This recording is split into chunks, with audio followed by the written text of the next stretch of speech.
সকল school, college এবং শিক্ষা প্রতিষ্ঠানের জন্য জরুরি নির্দেশনা প্রদান করল শিক্ষা মন্ত্রণালয়, মাধ্যমিক এবং উচ্চশিক্ষা বিভাগ, প্রশাসন এবং সংস্থাপন শাখা। আদেশের বিষয় বিদ্যমান পরিস্থিতিতে শিক্ষা প্রতিষ্ঠানসমূহের সার্বিক সুষ্ঠু পরিবেশ বজায় রাখা প্রসঙ্গে চিঠিটি জারি করা হয়েছে 27 আগস্ট 2024 খ্রিস্টাব্দ তারিখে। আপনারা যারা স্ক্রিনে দেখতে পাচ্ছেন, এই সংক্রান্ত বিস্তারিত তথ্য জানাবো আজকের ভিডিওতে। প্রিয় ভিউয়ার্স, আজকে নতুন ভিডিওতে সবাইকে স্বাগত জানাচ্ছি।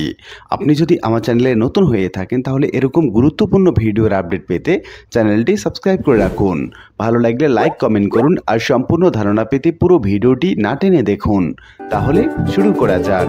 চিঠিতে বলা হয়েছে, উপযুক্ত বিষয়ের পরিপ্রেক্ষিতে জানানো যাচ্ছে যে দেশের বিভিন্ন স্থানে কিছু বিশ্ববিদ্যালয়, কলেজ এবং স্কুলের প্রধান বা অন্য অধিকারগণের বিরুদ্ধে নানা রকমের অভিযোগের পরিপ্রেক্ষিতে তাদের পদত্যাগ এবং অবসরণের দাবিতে অপ্রীতিকর পরিস্থিতির উদ্ভব হয়েছে। কোথাও কোথাও শিক্ষকগণের ব্যক্তিগতভাবে হেনস্থার শিকার হয়েছেন এবং স্থানীয় আইন শৃঙ্খলা পরিস্থিতির অবনতি ঘটেছে। এরূপ অবস্থা মোটেই কাম্য নয়। চিঠি 2 নম্বরে বলা হচ্ছে, উল্লেখ্য বিশ্ববিদ্যালয় পর্যায়ে ভিসি, প্রো ভিসি এবং অন্যান্য কর্মকর্তা স্বেচ্ছায় পদত্যাগ করতে পারেন এবং প্রয়োজনে মহামান্য চ্যান্সেলর তাদেরকে আইনানুযায়ী অপসারণ করতে পারেন। সরকারি স্কুল, কলেজের মতো প্রতিষ্ঠানের প্রধান বা অনেকেই এই বিভাগ বা মাউসির প্রয়োজনে বদলি সহ তদন্তক্রমে সরকারি কর্মচারীদের জন্য প্রযোজ্য অন্যান্য ব্যবস্থা গ্রহণ করতে পারে। অনুরূপভাবে বেসরকারি শিক্ষা প্রতিষ্ঠানের ক্ষেত্রেও ম্যানেজিং কমিটি, গভর্নিং বডি বা মাউসি কর্তৃক বিধি মোতাবেক ব্যবস্থা গ্রহণের সুযোগ রয়েছে। এক্ষেত্রে উক্ত শিক্ষক কর্মকর্তার বিষয়ে সুনির্দিষ্ট অভিযোগ প্রেরণ করলে সংশ্লিষ্ট বিভাগ বা দপ্তর তদন্ত বা অনুসন্ধান সাপেক্ষে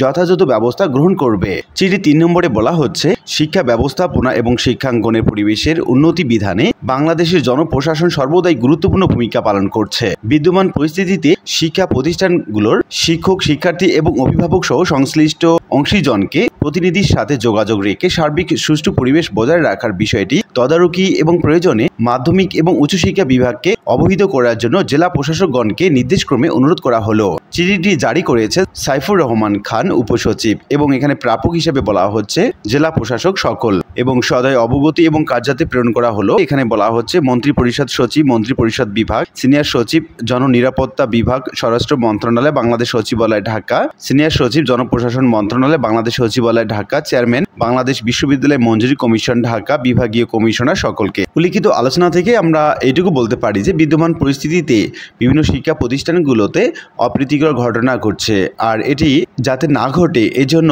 এই চিঠিটি জারি করা হয়েছে। এবং আইনানুগভাবে যাদের বিরুদ্ধে বিভিন্ন রকম অভিযোগ রয়েছে তাদের বিরুদ্ধে যদি লিখিতভাবে আবেদন করা যায় তাহলে অধিদপ্তর বা সংশ্লিষ্ট কর্তৃপক্ষই তাদের বিরুদ্ধে ব্যবস্থা নেবেন। এক্ষেত্রে আইনকে নিজের হাতে না নেওয়ার জন্য বিশেষভাবে অনুরোধ করেছেন বিভিন্ন রকম দপ্তরসমূহ। আশা করি বিষয়টি বুঝতে পেরেছেন। আর আজকের ভিডিওটি এ পর্যন্তই। আশা করি ভিডিওটি আপনাদের ভালো লেগেছে। ভিডিওটি ভালো লাগলে লাইক, কমেন্ট করতে ভুলবেন না। আর নিয়মিত আপডেট পেতে অবশ্যই চ্যানেলটি সাবস্ক্রাইব করে রাখুন। দেখা হবে অন্য কোনো ভিডিওতে। সে পর্যন্ত সবাই ভালো থাকবেন। ধন্যবাদ।